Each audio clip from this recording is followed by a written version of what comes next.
Thank you for joining us wherever you are. This podcast episode is brought to you by the Old Ways Actual Play team.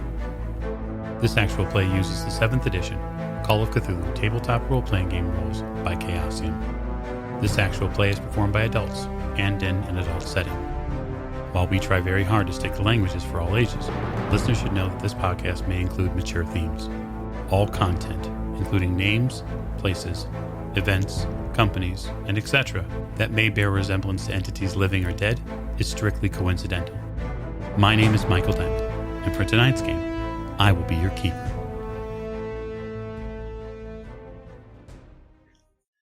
Thank you for joining us again on another episode of the Old Ways podcast. I'm your keeper, Keeper Michael, and we return to our Masks of Nyarlathotep campaign, as it is, for the moment, in Paris, France. So we return to our story with it's split a bit between two groups of our investigators. One sits just waiting in the hospital as one of our investigators, Jack Doyle, was grievously wounded in a fight with the Beast of Paris. And then another group yet has returned to the hotel in hopes of perhaps having a bit more peaceful of an evening. But more on that later. We're going to get to introductions. So to my right. This is Tiffany, and I play Meave O'Shea, and been an interesting day. It has. You've seen more evidence of the mythos at work. Yes? Fun times. Indeed. To your right. This is Morgan. I play Lillian Lane, and this day did not go at all the way I thought it would be. No, I would imagine you would have thought a much different way than today would have gone, other than having Jack in the hospital, having to, pull him out of the places that you had to go, sadly. And speaking of, at the end of the table. This is Jake. I'm playing Jack Doyle, and I would like to remind everybody that a sucking chest wound is nature's way of telling you to slow down. Yes. I mean, the clarity you gained at the end of the barrel end of a Lee Enfield is quite something. To Jack's right. This is James. I will be playing Dr. Sigmund Tattenbach. And last but most certainly not least. This is Alex. I'll be playing Sam Baron. And while some conversations are difficult to have, many are still worth having. Indeed, they are. And I think, for the moment, we'll begin at the hospital. So, Jack, it really trips your head a little bit. The memories of France, yet again, here shot, bleeding more onto the grounds of Paris and French soil and beyond, but getting drug out from this rat warren or sewer warren that the Beast had used as some sort of base of operation was something. But laying back now, staring at the peeling paint of the hospital ceiling and hearing the very kind of distant talk of doctors and nurses in the area, it's all a little too surreal. It feels like someone's put their hands on the hours and the seconds of time and has slowly and inexorably pulled them backwards. I gotta get out of here. It's a good thought. It truly is. The wound in your chest is going to probably prevent that, and you know that deep down. You want to move, you want to leave, but the pain is immense, and it's hard to breathe. Maybe you'd feel better if you had a smoke, but for whatever reason, they're not letting you have any.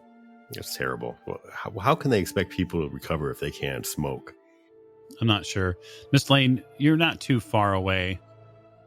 The nurses here are just finishing up some of the leftover and remaining bandaging work. They've cleaned him up as best they can. They've stopped the bleeding with the assistance of Dr. Tottenbach's work already.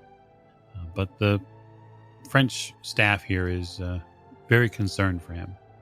And as they kind of all slowly pull away from the area, they ask you if you'd like to wait outside. I look at them. No, I'm going to stay right here. They seem like they want to argue with you, but they decide against it. I'm assuming it's all the dried blood all over my dress and everything. That probably convinces them. Yes. Do I see that Jack's trying to get up and struggling? Well, he's definitely trying to get up. I don't know if struggling is the right word. I think that he probably tries to get up the first time and then thinks better of it when that shooting pain from the bullet wound in him probably makes him think twice. As the nurses leave the room, I go over to the side of the bed and Jack, you should probably stay right where you are. Yeah, well, we should get out of here. You should stay there. I think we're going to be okay. Hopefully. Well, you need to get out of here then. But you take me to all If the the nice cops come places. asking around, It'll be fine. I can't imagine where you're going to take me next. We get to battle monsters. I get to be covered in blood. I need a new dress now. Jeez. I'm trying to distract him so he doesn't tell me to leave. we can go shopping after because my suit's ruined too. It is. I told you I would buy you a new suit. It's fine. Okay, why don't you just rest? I'm gonna maybe poke my head out the hall to see where the doctor is. I think he was wandering. Okay, you poke your head outside. Is there any doctor around? Yeah, I mean, there are many doctors. There's No, our doctor. My doctor. Yes, clearly. Yes, your doctor is nearby. Yes. He has not traveled far. He's probably just taking a light rest in one of the chairs outside. I go over and I poke him with my finger. Oh, yeah. What? Oh. Miss Lane, is Jack awake? Yeah. Oh, he's awake, all right. How long is Vi out? I don't know, an hour, 2. Get up and hobble into the hospital room. Okay, yeah, he's been rebandaged again. It looks like even obviously you'd put enough pressure on the wound to get some of the more immediate blood going, but you knew that even with your work there, he had to have a hospital, so you made the right choice. And they've already redressed him again, just in hopes of trying to close such a grievous wound. Superficially check their work, of course, just, one doctor to another doctor. There's no way you should be up and about right now, Jack. Relax, at least for an hour or 2 more. There's no way you should get be out of moving. here before cops start showing up and asking questions. I'm sure we can make a story up. We're really good at that. Like, somebody tried robbing you, you fought back, they shot a big hole in your stomach. Otherwise, you could just handle the police officers like you handled the last authorities, right, Jack? Yeah, I'm also trying to avoid running across that again. I don't think you're in any state to punch the police officers this time. This is Jack Watch Doyle me. we are talking about. You're gonna rip a stitch. Or 2. Yeah, rest for a while. Do not worry. Should anything happen, we will be more than ready and we will get you out of here before anything negative happens, yeah? Yeah, well, I would feel better if you guys weren't around here, putting yourselves in danger. I'm sure you would. Well, I'll be outside. Doc goes and sits back down outside. I walk out the door. I go over and sit by the doctor.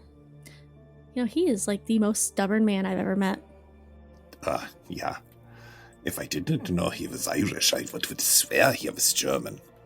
To be as stubborn as he is. But you, let us not overlook your ability to be stubborn, Miss Lane. This is true. But is he gonna be okay? Excuse my French. He looks like shit. Yeah, well, that happens when you're shot. You end up looking like Scheiße. But I think he will be okay. If nothing else, Jack possesses more than enough will to live. That's true. He does have a point, though. We cannot stay here very long, just long enough for him to rest some, but we should be on the move.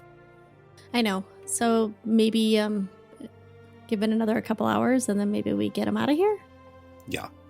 As long as you're okay with that. Well, it is fine with me, and I'm sure Jack will agree.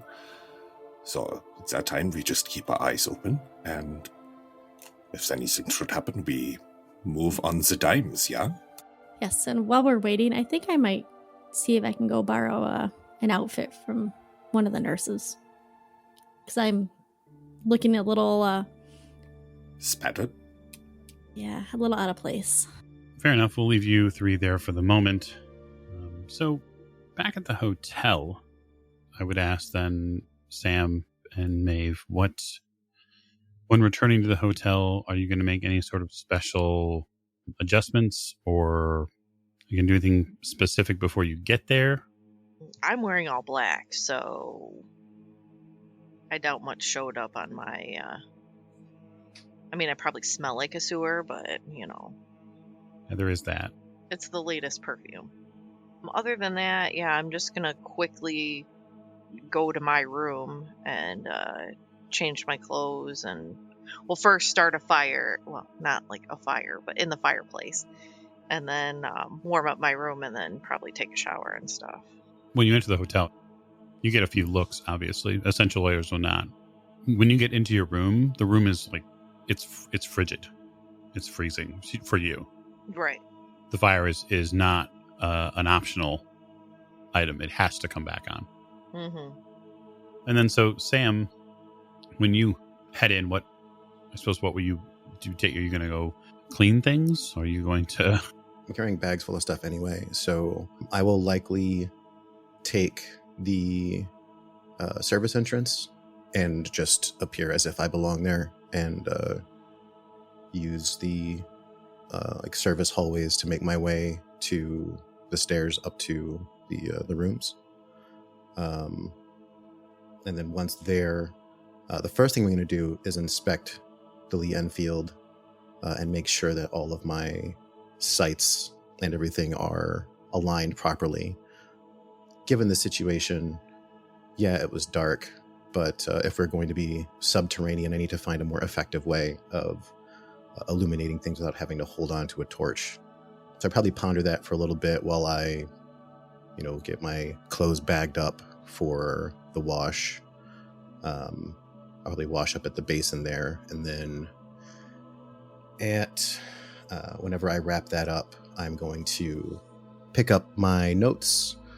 I will put the gray journal and some of the scrolls into my messenger bag, and then I will find a spot to lean against the wall near Maeve's room if I don't hear anything going on inside, waiting for her to return from what I'm assuming is a late night bath or an afternoon bath. Yeah, we'll say it's probably more dinner time at this point, right? So late afternoon into evening.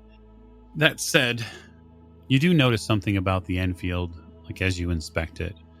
You had recovered one from a very recent excursion, and you notice a couple things that are important. One, the Enfield prior to its firing down there was clean. So there's nothing wrong with there's no additional detritus inside the weapon. There's nothing there that would have thrown the round off, right? Two, the sights seem to aim up fairly straight. I mean, as straight as you can imagine that they would. So it isn't an issue of the sight and your eye being off, right? This is more of what likely could have been either a misstep by you or by Jack. Things happen way too fast down there, and you know that. And you correctly ascertain that part of the issue was not being able to see properly. And so given the barrel and the rifle itself, you figure that with a little bit of work and maybe a couple of properly bent or machined hinges of sort, you could easily mount a torch to the bottom of the Enfield. Considering that, I will also take out the the Martini Henry? Is that what it's called? Oh, the Henry rifle? Yeah. The Martini Henry, I will kind of slot that as well and take kind of stock of what I have, and then consider whether or not, attaching a torch or perhaps repurposing a mining hat or something like that might be more effective.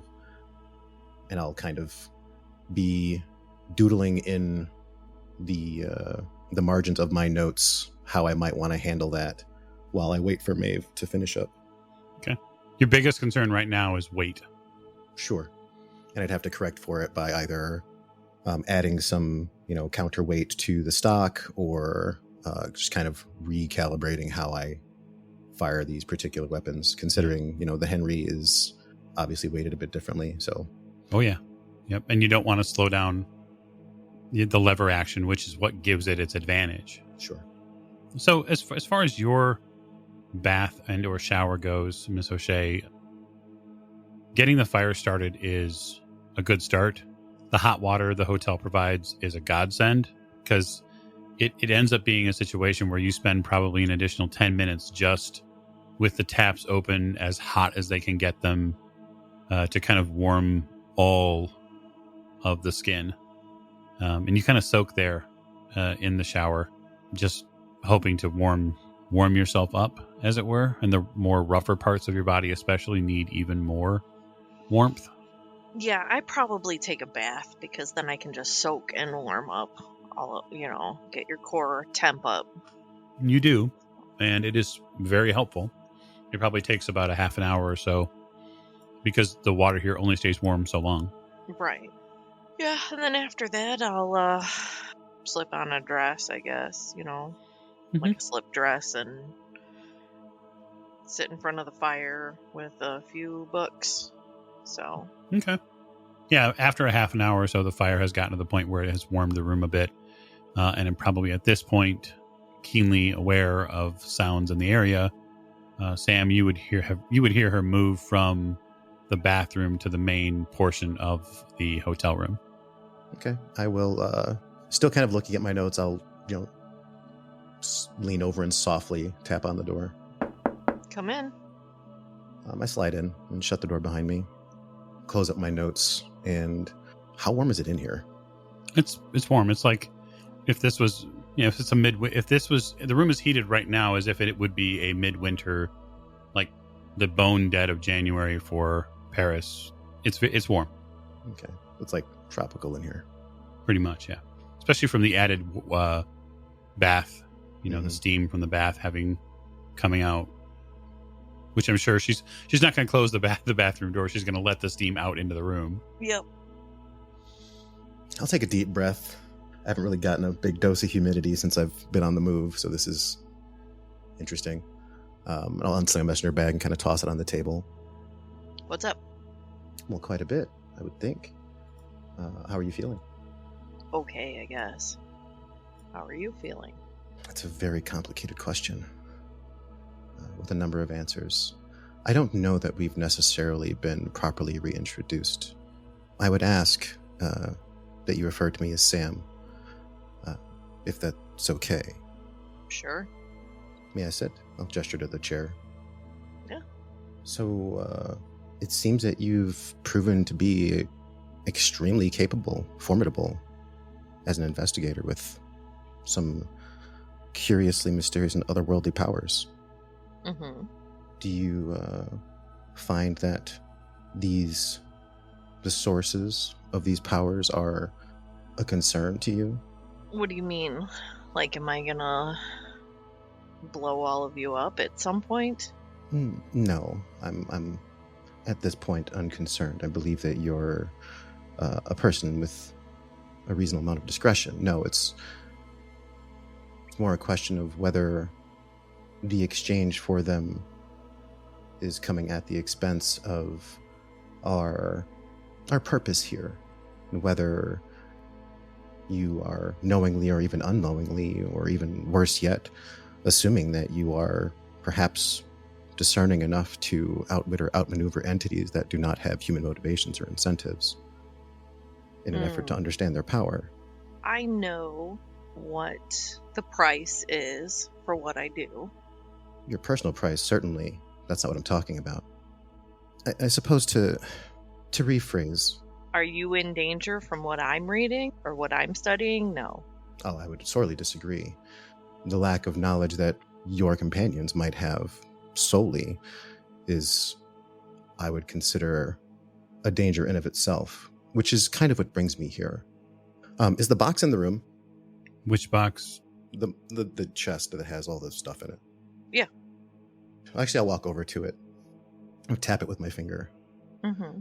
These artifacts and tomes represent an exceedingly complex puzzle, which makes utilization impractical and inefficient for our aims. If we want to make effective use of this material, it would be prudent that we do the diligence necessary to catalog and index their contents to the best of our ability. To place this information in the exclusivity of your purview is impractical and irresponsible. Difficult choices need not be ill-informed choices, nor do I think it's ideal for the burden of those choices to fall to one of us. Our faculties are limited enough, and a rapid descent is assured self-destruction. Okay, well, the reason that I have mostly taken this upon myself is because when somebody else has been confronted head-on with this information, they have not done well. I understand entirely what you're saying.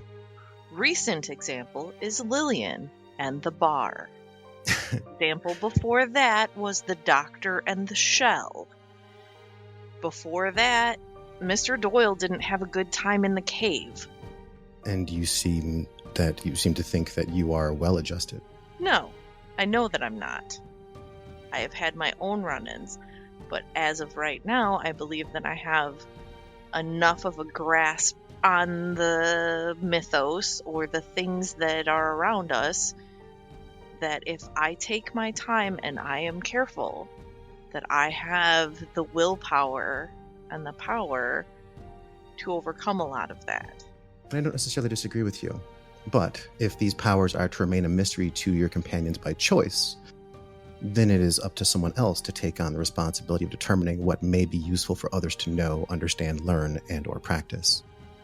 What might be effective in the war we've decided to fight, and to, again, catalog and index the entirety of our arsenal and assess its efficacy. I will throw my notes on the table next to her and gesture to them. I've begun an experimental cataloging of some material that came from the Miser House. Some of the material contains information that I believe is pertinent to our prospective mission. And while it is obviously a concern that we don't want this information falling into the wrong hands, I'm prepared to catalog it using cipher and a key that I am prepared to share with the group to make sure that it is browsable for our means. Please, if you wouldn't mind. I'll gesture to it again. What stuff from the Miser House? I guess I'll look at the notes. So the notes are essentially the beginning of kind of a catalog called the Extraordinary Reference Key that contains kind of heading entries and summaries for, it's kind of like a Cliff Notes version of that outlines a journal. And I will extract a gray book from my messenger bag and kind of put it on the table next to it. I am of the opinion that if our friends had the ability to review this material without fearing for their minds, and the information was presented in a practical fashion that buffered them against the more disturbing pieces while still providing insight into the truths that we are seeking to unravel, that it would no longer be solely upon you to absorb the brunt of, I'll say, mental strain that might occur. Well, here's the thing is I've already looked at most of these books, so I know most of them are not going to harm me, and if there's something we need to find out, I have found out. I have done the study. You have. Mm-hmm. Always dealt with this. Again, this to fall exclusively to you is both impractical and irresponsible. Tell me, I'll sit down. Why are you so uninclined to share this information? I'm not uninclined to share this information. It's just that I don't trust you. Well, I think that feeling might be mutual. I don't know that necessarily matters, though, because, like it or not, our lives are in each other's hands. I don't see why you need to take it upon yourself to do this. You won't, and no one else has chosen to. I'm not asking for permission. I'm asking for your cooperation. Oh, so you're saying you're just going to come in here and go through my things anyways? These are your things? It seems that the lives that are at stake, if anyone were to come for them, would be all of us. You're assuming that somebody's going to come for these books. I'm assuming that the artifacts and tomes that are here are highly desirable, sought-after, powerful items that anyone of the ilk that we seek to dismantle or disempower would kill for, without hesitation. Yes, and we have all understood that as we've taken them. Mm-hmm. And you think that these were somehow gifted to you? I think that they were put into your care. I wouldn't go so far as to call them yours. Mm-hmm. That's why they sit in a trunk that was given to me. And I'm the one who reads them. And I'm the one who gives the information. So they're not mine. If you fall prey to the guiles of these creatures, if you suffer a fate that is incomprehensible or unpredictable, what out does that leave the rest of your friends? Is the war just over for us because the one single source of information has fallen? Or does there need to be? There are other ways to get information. We all have a part to play. I don't know who or what you think you are to come in here. Have you even talked to anybody else about this before you come in here just assuming a role? No. It would seem that everyone, as you said, has a role to play. This is the role I've chosen. This is not the role that was given to me. This is not the role that I was asked to play. We are at war, Miss O'Shea, and my aim is to win. Let me just point out one big elephant in the room. You're talking about them, protecting them and their minds against the information that are in these books, but your name has changed, your accent has changed, your entire demeanor has changed after one big showdown. I don't know that you're capable of taking this information and using it the way it needs to be done. Well, last I checked, that wasn't up to you. It's not up to you either. Then who is it up to? They are your books. They're in your possession. It would seem that we are all at risk here. Are you going to stop me? From being in my room, yes. I do believe we are done.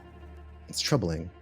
I was concerned that the caution would be one way that we might walk away from this situation. But are you sure that maybe you are obsessed? Perhaps. Maybe I am. Maybe I find it exceedingly interesting. All I know is that I don't know you, and you are coming in here and assuming a lot of things without any of the people that I do trust. What have I assumed? You have made it clear that you have assumed that all of this information needs to be categorized and everybody needs to know everything, and that, I don't know, that I'm obsessed or that I'm not willing to share this information. I've speculated. You've confirmed. Sure. Whatever you want. I apologize if you've taken offense. Again, I came in here with an attempt to be transparent with you. I don't necessarily think that everyone needs to know. I think they need the opportunity to know what they need to know, to learn what they think they might need.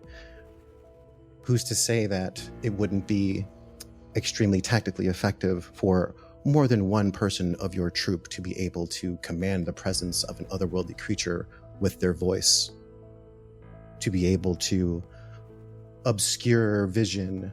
Well, that I can help. That everybody can do. And who's to say that the other capabilities that you might possess are outside of the realm of possibility for anyone else? Well, if they want to learn it, they can. I think it's been made pretty clear that the summoning is not allowed, or would prefer to not have happen.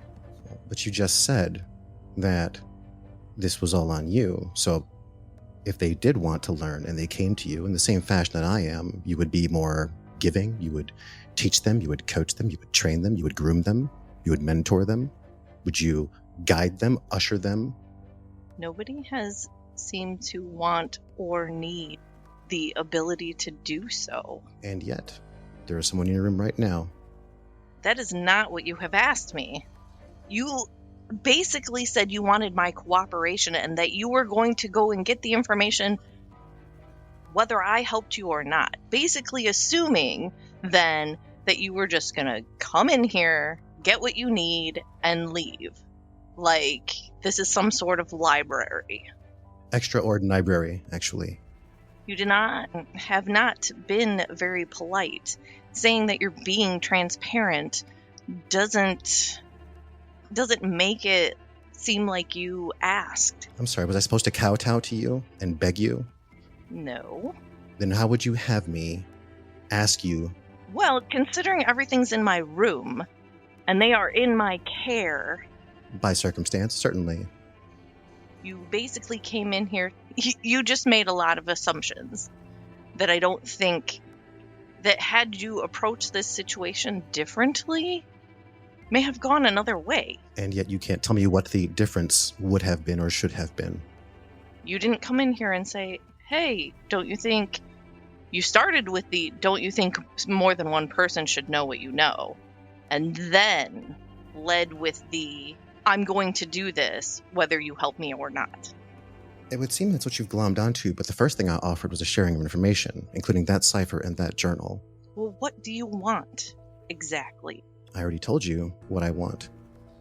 I want an opportunity to be able to create a buffered index, a catalog, if you will, of information that can be shared amongst the people whom you claim to trust, so that they are not ill-equipped going into these situations anymore. They don't have to rely exclusively on what you choose to share at any given moment. Whether or not they trust your discretion, whether or not your judgment is infallible, we should have contingencies. It would be prudent to do so. And to argue that is folly. Well, then you can ask the other two when they get here what they think and what they want to do. So we'll shift camera just slightly.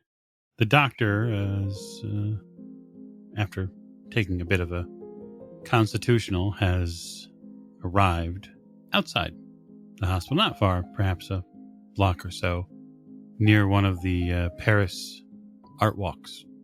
Looking for something specific, Doctor? Well, I mean, he originally, perhaps to go get some cafe au lait or something for himself and Miss Lane. We've been here for a little while, and Jack's going to need to rest for a bit. But the art probably catches his eye. He's looking around for anyone who is particularly talented or particularly unique on the art walk here. I know that it's like, picking out one beautiful rose in a garden, but, he has more than a plethora to pick from, so... How about I reverse this question on you and act as an adversarial witness? So, James, you go to an art fair and you look for a good artist. Which one do you pick? In this case, he's probably going to go with... the doctor's probably going to go with something that's most striking. In this case, it's probably going to be one of the surrealists, or Picasso, I know, was working in here, and I believe Gauguin was working at the time. Picasso would be enough to draw his eye, and I know he was doing street paintings in France around this time. So, sure. Why don't you make me a luck roll? We'll see who you happen upon. Be happy to. 45 over 24. Yeah, you find an artist. His name is Philippe. He seems to be doing work with mostly different type of pencils. He's doing something that's very it looks more like modern illustration than, say, classical stuff. It catches your eye because of the angles. This will definitely, his art will definitely suffice for my idea then. Since I'm in no particular hurry, I approach his stall. Does he have a commission sign available? He has a sign that in French says something to the effect. Actually, hang on. How much French does the doctor speak? Almost none. Okay. Very, very little handful. Let me see what he does speak. He speaks Latin. So, I mean, he speaks Latin at a 51, so he speaks Latin as well as he speaks English. So he might be able to get by with a handful of French, but not, I mean... The sign says likely something to the effect of, happy to work, yes, I am hungry. Fantastic. I approach... Pardon? Oui, monsieur. Do you speak English? He kind of looks you up and down a little bit and says, "Nein," in very strong, like pronounced German. Wunderbar. I begin speaking in German then. Wonderful. This is actually... I haven't gotten to use the mother tongue in a long time. If I were to describe a scene to him, would it be possible for him to create a drawing of that scene in a book that I would loan to him briefly? Of course, he says. You shouldn't have any issue recreating a scene, provided there are enough information points, details.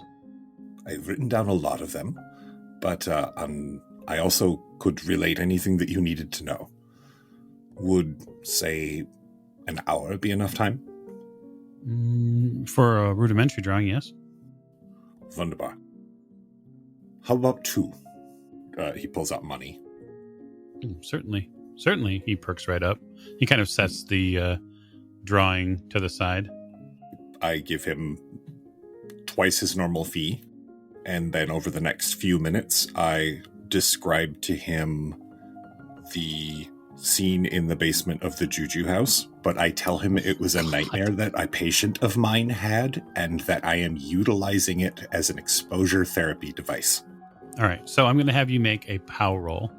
Fantastic. And the reason why I'm going to have you make a power roll is because I want to know with how much intent you are telling the story in specific, especially if you are hoping to transfer the potency of the story, right? So this is less about oration and more about your force of will. And you are, with your pulp talent, yes. So you are at advantage. Extreme success, 11 under 65. I may actually explain it too well and rattle his senses a little bit. Yeah, actually, you seem to rattle Philippe a little bit with some of especially the fleshy intricacies of the faces and the mouths and fingers that were melded into this kind of muscular worm thing that breached the basement hold. And he has to pause a couple of times during the sketch work of it. Just to kind of feel the shiver and rush through his body. I probably also occasionally have to pause while describing it, just to remember that I'm not supposed to be describing it as a first-person account. Right. So I occasionally pause and go, or at least that's how they described it. Right. Or this is how my brain remembered it in the dream, or... Exactly. Yeah, exactly. You get really creative, is what happens. Fantastic. And... yeah, you spend a couple of hours there just clearing your head from being in the French hospital to tell a man about a monster. Back inside the hospital, Miss Lane, you're probably taking, I would imagine, some care every once in a while to check on Jack and how he's doing. Yep. I actually went and found some leftover clothes left by patients that breather loss. I talked to one of the nurses. I just needed to change out of what I was wearing. They're happy to afford you replacement clothes, especially considering it looks like, whatever your friend was caught up in may have gotten onto you. Yeah, and I go in the bathroom and try to wash my face and probably get the blood out of my hair and as best as I can. It probably takes you a solid 30 minutes to actually clean your face to your own. The worst part, honestly, for Lillian is probably your hair, because not all of that is blood. So there are pieces, very light pieces, but the problem is you have to take them out with your fingers or a rag, and it's impossible not to feel. Yeah, I feel a little gross on the inside. I do my best to get it out. I put my hair up. I go back to their lost and found or whatever they're going to call it at that time, and try to find a hat, probably a men's hat, to cover my hair so it doesn't look so... I might look out of place, just a little bit more masculine, but they're not going to see body part pieces or anything in my hair. Right. I go back to check on Jack. So you go back to check on Jack, and when you do, I'd like you to make me a spot hidden roll. Okay. I get an extreme success, 12 out of 88. While you're there just for the moment, checking on Jack and making sure everything's okay. There's about 5 beds down. There's another gentleman who kind of catches your eye a little bit, just because most of the folks in here are aged, right? They're 50s plus. Jack and you are probably the younger of the crowd, but this gentleman down here at the end of the hospital here looks like he's got a pretty thick bandage around his right arm, and it goes up all the way to his shoulder. He's a relatively gaunt man, probably in his mid-20s. He's got sunken cheeks a little bit. He has a very kind of 1,000-yard stare, as they would have called him kind of in out west. He's got dark hair probably down to his shoulders, which is strange, especially for this era. Not a lot of people kept their hair this long. He hasn't moved very much, but he has been watching you come and go. You'd noticed him before, but it's at this point that you notice that his eyes are moving with you, like throughout, like as you move back and forth, or as you check on something or get water for Jack or whatever it might be. I'm assuming it's irritating me having this person watching me and I can feel it. Likely, yes. Because I don't want to be stared at unless it's by somebody I know. All right, I poke my head in on Jack one more time to make sure hopefully he's still in bed and maybe taking a nap. He's not, actually. He's half sitting up at this point and has seemingly gotten a hold of a pack of cigarettes somehow. Jack, what are you doing? What does it look like I'm doing? What? Do you think that smoking is going to help that gaping chest wound of yours heal any faster? It helps me. Well, when you're coughing blood up, don't ask for my sympathy. Of course. Hey, can you do me a favor? What? Can you find me some whiskey? No. I roll my eyes at him. I'll be right back. Don't move. Seriously, because if you fall on your face, not only am I going to laugh, I'm going to have to pick you up or help. And you're heavy. No. Thanks. I told you, sympathy. All the sympathy. I turn around and I go back and I go to that gentleman's bed that was watching me. Okay. He watches you slowly approach his... Keep in mind, these aren't private rooms. This is like Right. a hospital wing. So like everybody's out in the open and there are just a few curtains pulled, maybe for privacy. Does he have a chart on the front of his bed? A paper? Yeah, absolutely. It's in French, but it's there. But I can read French. So You can. I just kind of stand in the front of his bed without even looking at him and just kind of pick up the chart and start reading it. What does it tell me? It tells you that he has a fracture of the right arm and that he has some deep burns on his right forearm and right hand. Does it tell me his name? It does. What is his name? His name is Julius. Do I recognize him from anywhere? Would I have seen him? No. I look over at him. Do you speak English? Yeah, I speak English, he says with a somewhat gruff voice. Like an American accent? Oh, yeah. He's an American. Oh. You're American. Yeah, you are too, Miss Lane. And you know who I am. I don't think I've had the pleasure of meeting you. You just did. He kind of grins. Your name is Julius? Yeah, Julius Godum. Yeah. And how do you know me? Well, it's not like you're any stranger to the papers. I suppose. So what happened to you? Yeah, little accident. No big deal. He pitches a newspaper, like, at his feet that are covered up by the blanket. Like the newspaper's in front of me? Mm-hmm. All right, I pick it up, and what's on the front of it? It's just some, it's a French political paper, right? Oh. And there's a story about things going on in the aftermath of the Ruhr, some of the trade goods and talks of war. Very common national news at this point, right? And Julia says, flip it over. I flip it over? So in a very small section of the paper, most papers of this era, right, the stories are written very, very vertically. But down in the lower section of the paper, you notice a story about a famous American woman and her companions who evidently assaulted a French border official, and that the authorities are seeking her and them out. Like, it doesn't have us by name, correct? It does not. My cheeks start to pink a little bit. And under my breath, I'm like, damn it, Jack. I have no idea what this is. How about you tell me? He kind of narrows his eyes a little bit. Are you sure about that? As sure as I want to be at this point. He kind of sits up just a little bit. You can see him wince just ever so slightly with the movement of the arm.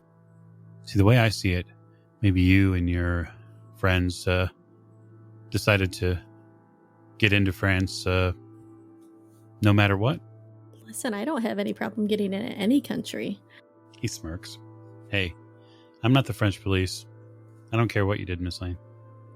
You seem to know a whole lot about me, but I know nothing about you. Do I know that he has burns? Or do I just see that he's bandaged? He's bandaged there. So I can't see the burns? No. Oh, I read it on his chart, though. Yeah, you did. So what'd you do to burn yourself? Oh, I just made a really, really bad choice. But that's pretty par for the course for me. Where are you from in America? Well, originally, I'm mostly from Massachusetts, but I spent a lot of time outside of Providence. Oh, Rhode Island. Okay. What brought you over here? Well, I mean, adventure, research, all sorts of stuff. Really? What are you researching? Maybe we might follow the same circles. Oh, well, to be honest, I really hope not. I spent a lot of time at Brown. He sits up a little further, and you see him reach his left arm into the kind of this small side table that's normally kept for water, and he fishes out a very small, like 5th bottle of something brown, and he takes a really quick drink of it before shoving it back in the table. Yeah, I got really interested in history and things people couldn't explain, and I spent some years and time on the road, India mostly, and points in between. Really? Mm-hmm. I've spent quite a bit of time in India. Oh, yeah? Researching things that couldn't be explained. Well, don't go hiking in the Himalayas. Just take that from me. I will keep that in mind.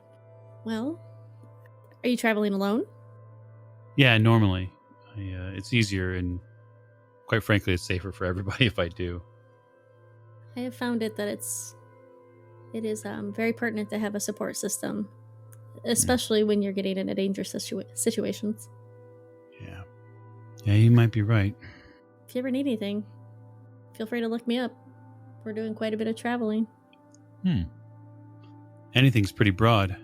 You do a favor for me, I do a favor for you. It seems we might run in similar circles than you think.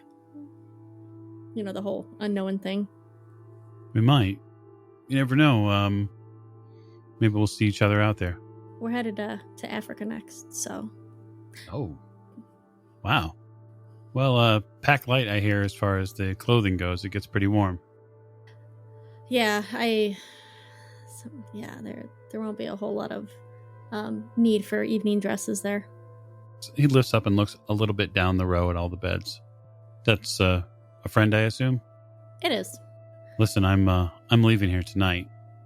He sits up a little bit more, no matter what the nurses say. So, if your buddy's going to be in here for a little while, he reaches back into the desk, passes you the bottle of alcohol. He's going to need this with the food they serve. Oh no, my friend is determined to leave now. So I walk to the side of the bed and slide the bottle under his covers, and you can keep that. Fair enough. Well, it was nice meeting you, sir. It's just Julius. There's no sir needed. Oh, Julius. Maybe we'll cross paths again. Maybe. So back at the hotel. Well, it seems we're at an impasse, Miss O'Shea, because you are concerned that my motivations might be impure, and I also don't think that you have the state of mind to read and catalog this information. Now, if you want me to do that and present it to everybody else, that's fine. I can find time to do that when I'm researching the other stuff we're after. I don't think that your sudden personality shift means that you're okay to do this. I also don't think Lillian is really up to touching the trunk again after her last situation. While I appreciate your concern, I assure you, my mind is quite clear. Mm-hmm. It is no less clear than your own, I assure you. Perhaps. Again, whether or not they know that they are going to need to know, it has already become abundantly clear that our lack of preparedness is going to likely cost more people their lives. And I'd rather not see that happen. I would rather not see that happen as well. However, I have never held back information. Anything that we found, that I have found that is pertinent to what we are dealing with, I have shared. To what you decided was pertinent, yes, I'm certain. I have no doubt of that. Oh, what I decided was pertinent. Well, of course. Your discretion is what is at play here. Tell me, when the knife was retrieved for you, did you tell everyone else about its transformation? Why would they need to know? Exactly, Miss O'Shea. Your discretion.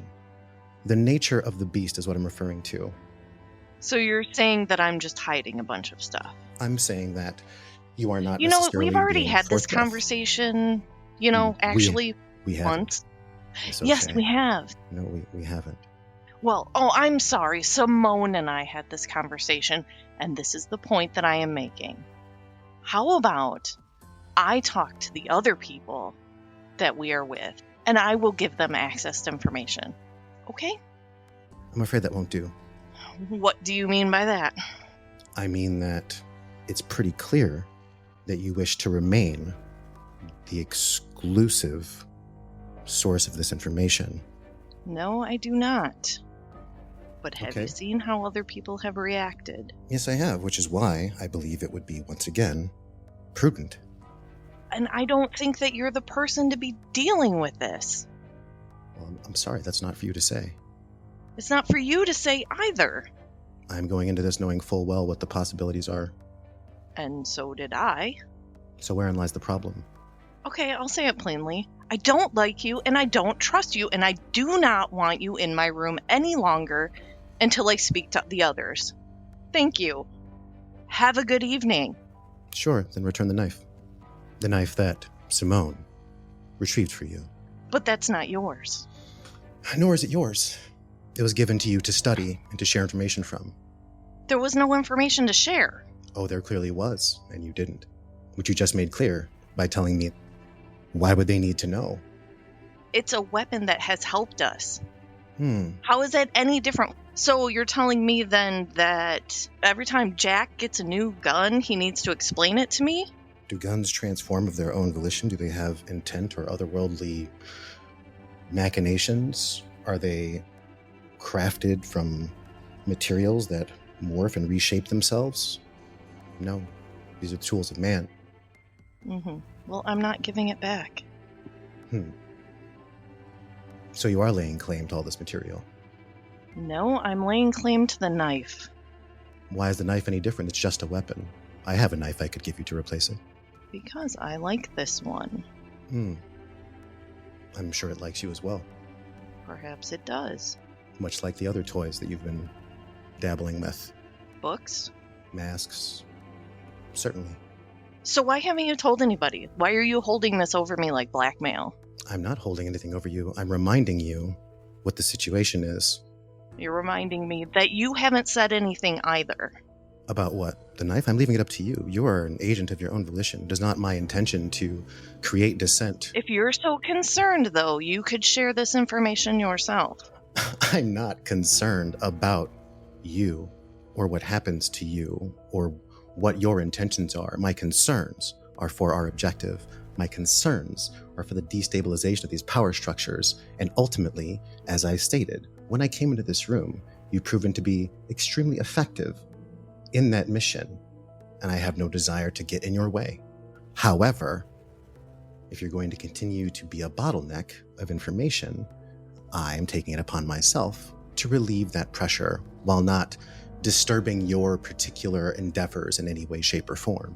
I'm not going to stop you, prevent you, or rat you out, tell on you, get in your way, or attempt to dissuade you from doing what you're doing. I'm saying to give the others an opportunity to learn what they need to. And your protection seems to be driven by, I would call, a curious sense of self-righteousness, almost as zealotry. Okay, fine. You know what? Have it. I'm keeping this one book. I'm going to hold on to the Book of Ebon. And I will shove the trunk, scoot it across the floor at him. Have it. Whatever happens to your brain is not my concern. Good night. I'll be back for the knife. I pick up the chest. No, you will not. Suppose we'll see, Miss O'Shea. Good night. The chest is pretty heavy. It's fine. So, Jack, you figure you're probably going to be in the hospital for a few days unless you can either convince the doctor to get you out or get Lillian to countermand some of these nurses. Yeah. So I think I have a better chance of convincing the doctor to let me go than Lillian. Have you asked? Oh, you did. Okay. How about Yeah. Lid?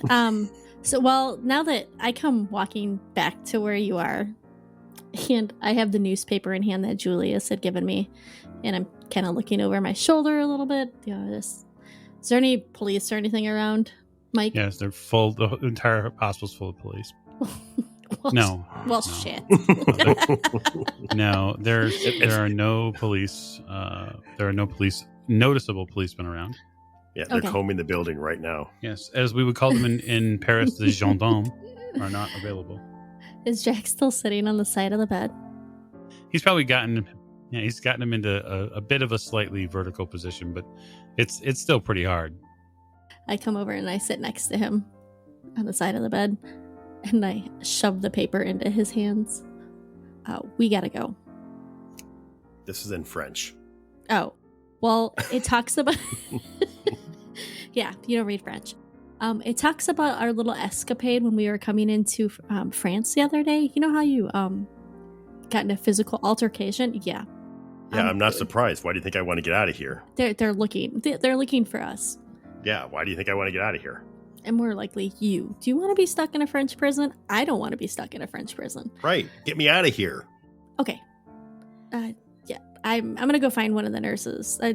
Can you put that damn cigarette out? At least look like you're trying to feel better. Sure. Yes. Yeah, I am. I'm smoking a cigarette. No. All right. Well, it's fine. I'm going to find a nurse. Okay, it's fairly easy. It's probably not, but 30 feet or so. You find a nurse. Nurse, my fiance needs to get out of here. We have an appointment at a venue tomorrow to look at, and if I have to cancel, it's going to take another 6 months to get that, and you know how men are. She seems to hum a bit and look down at the paperwork and nod knowingly. He's feeling much better. He was just smoking a cigarette. I did make him put it out just because I would really like him to stop. But, 2, it's not going to help him get any better any faster. Do you think we could just get discharged? I'm happy to sign whatever you need. She looks down at the paperwork and she kind of looks over at the bed there and looks at Jack. Are you sure? He's very, very wounded, you understand? I'll wave. Hey, give her your biggest smile, Jack. Don't worry. There is a doctor traveling with us, and he is amazing. He will take care of him just fine. And he's a quick healer anyways. He'll be up and bouncing around tomorrow, drinking whiskey, probably by tonight. The nurse looks a little concerned. I promise. So I will make sure he gets as much bed rest as possible. Sigmund, you're probably closing back in the hospital room at this point, and you can see that Miss Lane is seeming to go back and forth with the nurse at the desk. I walk in. Well, what? How is my patient feeling? Who are you talking to? Talking, well, kind of to the room, but talking to Jack, but making sure the nurse hears it. He's doing a full-on Walter Bishop here. He's just talking to everybody. Doctor, come here. Please assure this nurse that we will take fine care of my fiance if we discharge from here. Oh, yes. As their personal doctor, I am more than happy to administer expert medical care for the soon-to-be wed happy couple. It is my wedding gift to them, you see. They are both friends of mine, and with their nuptials coming up, I could not help but lend my aid to their travels. Yeah, Lillian's she's trying to get Doctor to shut up. It's getting a little thick in here. So before we all have to put hip waders on, why don't you both roll persuade? Containing a smile. Yes. Both of you roll persuade immediately. Lillian's got an extreme success with 13 out of 70. Doctor, of course. Doc will spend 5 points of luck. Doc is going to spend 4 points of luck there. Yup. 4 points of luck. Awesome. 4 points of luck. Okay. Doctor, you spend 4 points of luck. Lillian, you do what you do, and that is smash the social roll out of the park in that regard. And the nurse, after, both hearing both of the stories from you and Sigmund, just seems to kind of nod, and she seems to brighten a bit, and she reaches out for your hand, and she says, well, congratulations. I hope he recovers very quickly. I'm sure the two of you will be very happy. Oh, thank you. I'm sure we will. Thank you so much. Do I need any paperwork or anything? No, she actually hands the paperwork that she has for Jack to the doctor. Dankeschön. And may we procure one of your wheelchairs? For the time being, it will be returned. Oh, of course. Doctor, do you need any liniments or additional medication the hospital could provide? That would be wonderful. Yes, actually, while you procure the wheelchair, I will see to his supplies. Very well. She gets up. Wunderbar. So, the three of you, in short order, get collected and probably within an hour get discharged from the hospital. Jack, it hurts like a son of a gun to get into that wheelchair. Yeah. But you also know there's no way you're walking out of this hospital. Right. But that said, you get the refreshing, air quotes, Parisian air soon after that, and are headed back to the hotel that evening. Thank you so much for getting me out of there. That's the least we could do.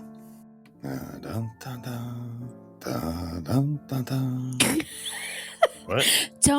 Don't worry about it. Don't worry about it.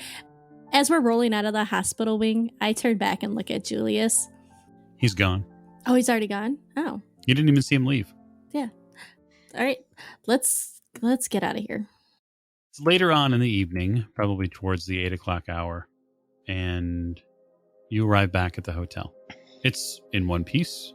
Nothing has been set ablaze. It's not been hit by a 40-year flood. The staff there help you with the wheelchair, getting it into position, and then, if necessary, helping Jack up the stairs. Thank them all profusely. You get into your section, mostly of the hotel, where the rooms are, and then get back. So do we have a common room with our rooms, or is it just separate? I forget how we... So this hotel does not have a big common room section like, say, the Waldorf did. Right. This is larger rooms. You had gotten a room with Miss O'Shea. That seems to be the way the bunking goes with the two of you, because 2-room suites are available. So they would be you two, and then I would imagine then that Jack and Sigmund would be in another set, and then Sam would have his own, because the doctor would want a single room apportioned off. He would have done that for when you guys had arrived. Okay, well, we'll drag Jack to his room. You get into a much more comfortable bed, Jack, and you also know that somewhere here in the hotel room, there's got to be a bottle of whiskey somewhere. You know it. Yeah, I'll be getting a hold of that. When you stand up and fall on your face. Well, it's probably in the nightstand. That's usually where I try to keep my alcohol. Knowingly that he's going to do it anyways, I grab a glass from the bar and set it on his nightstand. You're a peach. Don't try to drink yourself to death, okay? With that, chest wound. Yeah. It'll be fine. How's Meave and Sam handling their alone time? We're not sure. We haven't spoken to them yet. It's been kind of quiet up here. I don't know. I actually have something for Meave, so I will go see. Lillian, don't let him get out of the bed, yeah? I know. I mean, I shoved some more pillows behind Jack's So if you get out of bed, I will smother you with one of these pillows, just so you know. That's fair. Yeah, there's actually not much I need to teach you about nursing after all. Okay, wunderbar. I'm glad I got it. I sit down in one of the chairs by Jack's bed. Let me know if you need anything, Doctor. I will. You know, I don't need a babysitter. You can go do something else. I'll be fine. Oh, you need a babysitter. Sigmund, you head in. Better not be Sam. Open the door. It is not Sam. It is me. Hi. Good evening. How are you? I'm okay. I've been better. I'm sorry to hear that. Here, I You may want to check on Sam. He decided that I'm hoarding all the information, so he took it upon himself to take all the books, and he's going to catalog all the information, which means he's going to read them. It seems to have worked out so well for you. I don't see why it would hurt him at all. Did it work out well for you? Or for Lillian? I got you something. He What's hands Maeve a small brown wrapped package. I will open it. Okay. You open it. It looks like a very stylized, artistic, almost watercolor Mhm. of a very colorful serpent. Oh, it's beautiful. Thank you. It caught my eye. In this case, I guess with Sam, all I can say is perhaps let him make the folly he is going to make, and perhaps he will rise above. Really? You were his psychologist and talked to him for a week through his mental break. Yeah, does that not mean I can make decisions for him? He is still a person. He is still a person, but do you think his mind is okay for that? Is it better now, or was it better before? Well, as much as you may not believe this, it is not my place to judge whether his mind is better now or better before. It is up for him to judge. And if he wishes to take it upon himself to read things that may damage his mind, as an adult with free will, I cannot rob him of that experience. Tell me something, Doctor. Yeah. Do you think that I've been keeping this information away from you? From me? Well, I assumed that you had not explained much of it because you know that I would not understand most of it, so, it's trying to explain knitting to me. So you trust my discretion? Well, yeah, so far. I just, I got into an argument with Sam, and I disagreed with him, which is fine. Sure. I'm still a little angry about it, but he did bring up a point that maybe I am keeping information from you. Like, I guess I thought that if you needed something, or if we had to research something, that's what I did. And I told you the information that I have found. Doc sits down on the bed, kind of puts his both hands on the can. All right, then. Well, I tell you what, we'll try a little experiment, shall we? Sure. Why don't you tell me something right now that you have read from your books that you feel I should not know? Well, it's not necessarily me telling you. There isn't anything that I don't think that you shouldn't know. I just think directly reading it may have an effect. Because some of it is very in-depth and is very graphic. So are medical books. And yet we have doctors. But you see what I'm saying. Sure. That's why some of those things don't affect you. Like Yeah. looking at that mask that we found in the Juju house. That didn't really bother you because that is parts of people. But seeing things like what we saw in the basement of the Juju house, or in the cave when you got injured, that is not of people. Did it look like this? He opens up his journal to show Maeve. Oh, shit. Yeah. There's an extremely well done, ink drawing of the events at the basement of the Juju house, roughly from the doctor's point of view. Right. But sometimes you're okay with it, and sometimes you're not. And I don't know when people are okay with it. But in an effort to protect them, we must remember that we cannot take away from them the ability to experience things for themselves, yeah? Right, but look at what happened to Lillian. Yeah, She said it was something in the chest. I still don't know what it is. sure. And what happened to me on the boat? Yeah, I don't want any of you to feel like that.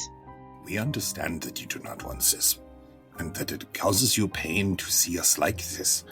But Liebchen, we have all signed on for this. We know that it is a hazard, and it is a danger.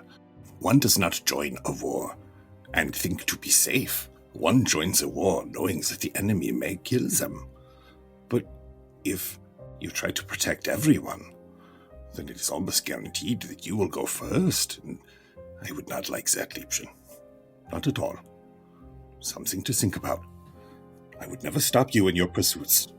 It's just that I've had experience with some of this stuff before we ever met. The mystical, the spiritual. Well, then perhaps, rather than keep it from people, that makes you uniquely qualified to teach other people what you know. I have shared any information that I have found. Nine. Not share. Teach. There's difference. I don't know if everybody can do what I do. I don't think that everybody can, even with a teacher, because that's not how this works. That would be up for them to decide if they cannot do. Not for you to decide if they cannot do, yeah? I'm not talking about mentally. I'm talking physically. If you lack the inner will, the inner strength, spiritually, you cannot do the things that I do. Doctor very slowly and carefully looks at his medical bag, and then looks back at Maeve and says, I know how you feel. It's not a matter of being taught. It's not a matter of knowing how. There is a whole nother line that there is something in you that you can be able to do it. Also, you have to be willing to pay the price, and most people are not. And most people do not have it in them to pay that price. That is very true, and nor do I doubt it. But you must remember not to remove the ability to pay that price for themselves. That is free will. If you circumvent what they want, or their abilities, well, then you are no better than the people with your furtive fighting. I've never told any of you that you can't. I've I never know. told any of you that you can't look at it. You have had No. no desire to. No, that is not. That is very true. However, but now that someone is showing an interest to him, I do treat this as an opportunity. But he says it in such a malicious way. I don't trust him, and I don't think he's safe. All the more reason to make sure that he is doing it properly, yeah? I'm not working with him. Do you want someone you do not trust to be alone in a room with poison? Or do you want someone that you don't trust to be alone, to be in a room with poison with someone supervised? It's just an idea. I am not telling you how to live, Liebchen. He stands up. Oh, but what I am saying is I am going to go and take a nap because I'm quite tired now. Maybe just go to bed. It has been a long day. Enjoy your painting, and we will talk more tomorrow. No, we won't. Good night. And I shut the door. Well, on that note, we're going to call this episode to a close. So thank you so much for joining us for another episode of Masks from Nyarlathotep. I'm certain that at some point our adventures will continue towards someplace sandy and warm.